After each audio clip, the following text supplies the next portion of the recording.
அனைவருக்கும் ஆர்சிசியன் வணக்கங்கள். இன்று நாம் 5ஆம் நாள் பகுதியாக இந்திய அரசமைப்பு என்ற பகுதியிலிருந்து முக்கிய வினாக்களை பார்க்க போகிறோம். அதற்கு முன் எங்கள் சேனலை இதுவரை சப்ஸ்கிரைப் பண்ணாத நண்பர்கள் சப்ஸ்கிரைப் பண்ணுங்கள். அருகில் பெல் சிம்பிளை கிளிக் பண்ணிங்கன்னா உடனுக்குடன் நோட்டிஃபிகேஷன் கிடைக்கும். வாங்க இந்திய அரசமைப்பு வினாக்களை பார்ப்போம். ஒன்றாவது வினா, இந்திய அரசமைப்பு சட்டத்திலுள்ள நீதி மறு ஆய்வின் அடிப்படை எது? சட்டத்தினால் ஏற்படுத்தப்பட்ட முறை. இந்திய அரசமைப்பு சட்டத்திலுள்ள நீதி மறு ஆய்வின் அடிப்படை சட்டத்தினால் ஏற்படுத்தப்பட்ட முறை. இரண்டாவது, அடிப்படை உரிமைகளின் பாதுகாவலன் என கருதப்படுகிறது எதுன்னா பொதுவா நீதித்துறை, சரியா அடிப்படை உரிமைகளின் பாதுகாவலன் சொன்ன உச்ச நீதிமன்றம். மூன்றாவதுனா, அடிப்படை உரிமைகளுக்கு இடையூறு ஏற்படும் போது உச்ச நீதிமன்றத்தை அணுக வழி செய்யும் அரசமைப்பு பரிகார உரிமை கூறும் உறுப்பு இது. உறுப்பு 32. அடிப்படை உரிமைகளுக்கு இடையூறு ஏற்படும் போது உச்ச நீதிமன்றத்தை அணுக வழிவகை செய்யும் அரசமைப்பு பரிகார உரிமை கூறும் உறுப்பு 32. நான்காவது வினா, பஞ்சாயத்து ராஜ் முறை அரசமைப்பு ரீதியாக அங்கீகாரம் கொடுத்த திருத்தம் எது? 73வது திருத்தம். பஞ்சாயத்து ராஜ் முறைக்கு அரசமைப்பு ரீதியான அங்கீகாரம் கொடுத்த திருத்தம் 73வது சட்ட திருத்தம். அஞ்சாவதுனா, பஞ்சாயத்து ராஜ் சட்டம் கொண்டு வரப்பட்ட ஆண்டு எது? 1993. பஞ்சாயத்து ராஜ் சட்டம் கொண்டு வரப்பட்ட ஆண்டு 1993. ஆறாவது வினா, குடியரசுத் தலைவரை நீக்க நடவடிக்கைகளை கொண்டு வருவது நாடாளுமன்றத்தின் இரு அவைகளில் ஏதாவது ஒன்றில். குடியரசுத் தலைவரை நீக்க நடவடிக்கைகளை கொண்டு வருவது எப்படி கேட்பாங்கன்னா, பாராளுமன்றமா நாடாளுமன்றமா அல்லது இரண்டு அவைகளுமானு கேட்பாங்க. பட நாடாளுமன்றத்தோட இரு அவைகளில் ஏதாவது ஒன்றில் ஆப்ஷன் இருந்ததுன்னா ரைட். அடுத்தது 7வதுன்னா, உள்ளாட்சி அரசு நிர்வாகங்களின் நிதி விவகாரங்களை எந்த அமைப்பு நிர்வகிக்கிறது?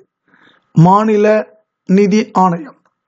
உள்ளாட்சி அரசு நிர்வாகங்களை நிதி விவகாரங்களை எந்த அமைப்பு நிர்வகிக்குதுன்னா மாநில நிதி ஆணையம். 8வது வினா, தொங்கும் பாராளுமன்றம் என்றால் என்ன? தொங்கும் பாராளுமன்றம் எந்த கட்சிக்கும் அறுதி பெரும்பான்மை கிடைக்காத நிலை தொங்கும் பாராளுமன்றம் என்று. அதாவது எந்த கட்சியும் மெஜாரிட்டி வராத சூழ்நிலையை தொங்கும் பாராளுமன்றம் என்று கூறுகிறோம். அடுத்து 9வது வினா, இந்திய வரலாற்றில் முதலாக தொங்கு பாராளுமன்றம் எப்பொழுது ஏற்பட்டது? 1989ஆம் ஆண்டு நடைபெற்ற 9வது பாராளுமன்றம் தொங்கு பாராளுமன்றமா அமைஞ்சது. இடையிலே அது கலைஞ்சிட்டு. இந்திய வரலாற்றில் முதலாக தொங்கு பாராளுமன்றம் எப்பொழுது ஏற்பட்டுள்ளதுன்னா 1989ஆம் ஆண்டு நடைபெற்ற 9வது பாராளுமன்றம் தான்.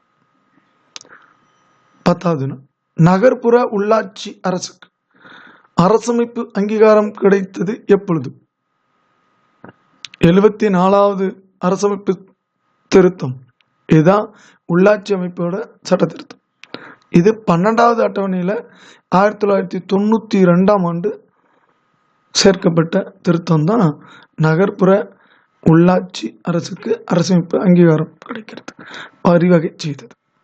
74வது அரசமைப்பு சட்ட திருத்தம் 12வது அட்டவணையில் 1992 நடைபெற்றது. 11வது வினா, 11வது அட்டவணை எதை பற்றி குறிப்பிடுகிறது? பஞ்சாயத்து அமைப்புகளின் செயல்கள் பற்றி குறிக்கிறது 11வது அட்டவணை. 12வது வினா, இந்திய அரசியலமைப்பு விதி 263 எதை பற்றி குறிக்கிறது? மாநிலங்களுக்கு இடையிலான குழுமம் பற்றி குறிக்கிறது. இந்திய அரசியலமைப்பு விதி 263 எதை பற்றி கூறுகிறதுனா மாநிலங்களுக்கு இடையேயான குழுமம் பற்றி கூறுகிறது. 13வது வினா, லோக்சபையின் மொத்த உறுப்பினர்களின் எண்ணிக்கை யாது? 543. லோக்சபையோட மொத்த உறுப்பினர்களோட எண்ணிக்கை 543. 14வது வினா, சிறிய அரசமைப்பு சட்டம் என்று அழைக்கப்படுவது எது? 42வது அரசியல் சட்ட திருத்தத்தை தான் சிறிய அரசமைப்பு சட்டம்னு சொல்றாங்க. 15வது வினா, தமிழகத்தில் சட்ட மேலவை எந்த ஆண்டு கலைக்கப்பட்டது? 1986. தமிழகத்தில் சட்ட மேலவை எந்த ஆண்டு கலைக்கப்பட்டதுன்னா 1986. 16வது வினா, மண்டல் கமிஷன் பரிந்துரைகள் எந்த ஆண்டு செயல்படுத்தப்பட்டது? 1992. மண்டல் கமிஷன் பரிந்துரைகள் எந்த ஆண்டு செயல்படுத்தப்பட்டதுன்னா 1992. 17வது வினா, மத்திய அரசாங்கம் எந்த பட்டியலில் தனிப்பட்ட அதிகாரத்தை செலுத்துகிறதுனா மத்திய பட்டியல். மத்திய அரசாங்கம் எந்த பட்டியலில் தனிப்பட்ட அதிகாரத்தை செலுத்துகிறதுனா மத்திய பட்டியல். 18வது வினா, மக்களவையை கலைக்க பரிந்துரை செய்வது யார்?